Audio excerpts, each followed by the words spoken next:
Smart Ahmednagar news. Ahmednagar शहरात अनेक petrol पंपावर मोठी गर्दी। केंद्र सरकारच्या नव्या वाहन कायद्याला विरोध म्हणून देशभरातील वाहन चालकांनी 3 दिवसासाठी संप पुकारलेला आहे।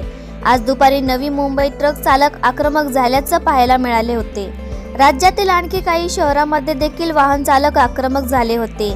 या संपामुळे पेट्रोल आणि डिझेलचा पूर्व परिणाम झाल्यानं अहमदनगर शहरातील अनेक पेट्रोल पंपावर मोठ्या रांगा लागल्याचं चित्र पाहायला मिळालं। संपामुळे पेट्रोल पंप बंद होतील अशी भीती नगरकरांना पडली की काय, असंच चित्र आता पाहावयास मिळत आहे। Bureau report, smart Ahmednagar news.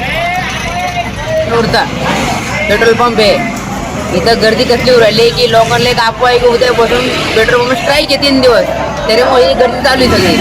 वाटलं तुम्ही इकडला व्हिडिओ बघा, ही कसली गर्दी आहे तिकडे दाखवा। तिकडे दाखवा ही स्ट्राईक कसली आहे, स्ट्राईक काय होऊ शकत नाही, उद्या पेट्रोल पंप चालू असणार आहे तरी लोक अशी गर्दी करून राहिली इथं।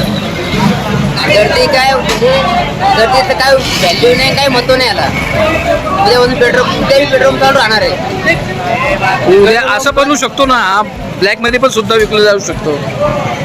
पेट्रोल पंप उद्या मी चालू राहणार म्हणून सांगतो मी। गव्हर्नमेंट एवढा लॉस त्यांना करू शकत नाही 3 दिवस पेट्रोल पंप ठेवून।